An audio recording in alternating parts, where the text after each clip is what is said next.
Good morning, everyone. In today's topic, in the chapter of motion, we are going to learn about the type of acceleration. In the previous videos, you have already learned about the acceleration, speed, velocity, etc. In today's video, in this, we are going to learn about the types of acceleration. Basically, there are the three types of acceleration: positive acceleration, negative acceleration, zero acceleration. We will learn one by one about these types. First is positive acceleration. In this, when the final velocity v is greater than the initial velocity u, or you can say that the velocity increases by the time passes. At that condition, the acceleration will be positive. You already know the change in velocity with respect to time is acceleration. So that is a equals to v minus u. That is a equals to v minus u by t. So if this v mean to say final velocity is greater than initial velocity u, then the numerator be positive.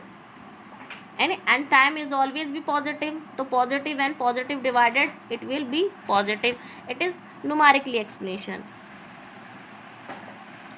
Or I can explain it from an example. Let a body have an initial velocity 20 km per hour and final velocity v equals to 40 km per hour. So in this condition, v equals to 40 km per hour is greater than u equals to 20 km per hour.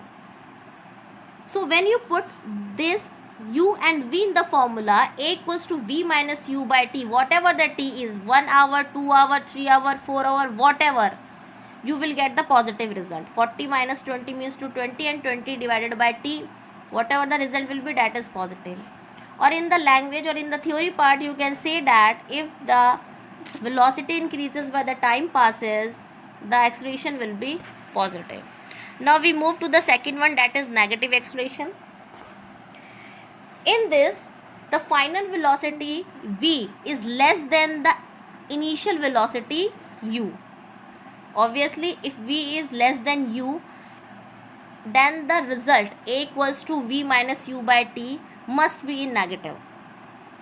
Or you can say that if the velocity decreases, in the positive acceleration velocity increases, but in the negative acceleration velocity decreases. I can explain you from an example. Let u equals to 50 km per hour. So this is your initial velocity and final velocity v equals to 20 km per hour. So here the velocity of a body decreases as the time passes. Okay, or if we put this in formula, that is a equals to v minus u by t. What is v? That is 20. And what is u? That is 50. You will get 20 minus 50 equals to minus 30 by t. And whatever the value of t is, the acceleration will be negative. Okay, I can explain you it from an example.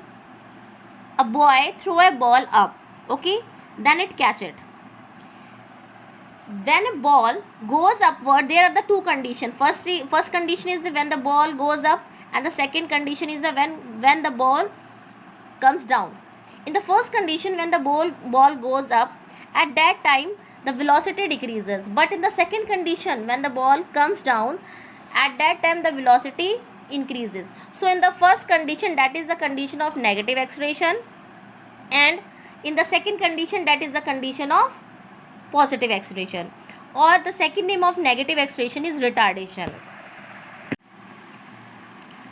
So if the retardation, deceleration, negative acceleration is given, then these three terms are the same when the velocity decreases or the final velocity is less than the initial velocity. Now the last one is zero acceleration. In this condition, v is equals to u. or you can say that when there is no change in velocity. If there is no change in velocity, then the acceleration will be 0 overall, one thing. And numerically you can say that a equals to v minus u by t, and if v equals to u, then that is 0 by t, and if 0 is divided by anything, then you will get the 0. Or in the language or in the theory, you can say that when there is no change in velocity, then there will be no acceleration. Okay? आपको मेरी video अच्छी लगी हो तो like करिएगा, Thums up करिएगा। मेरे channel को अगर आपने सब्सक्राइब नहीं किया, सब्सक्राइब करिएगा। नोटिफिकेशन के लिए बेल आइकन को टिक करिएगा। Thank you and have a nice day.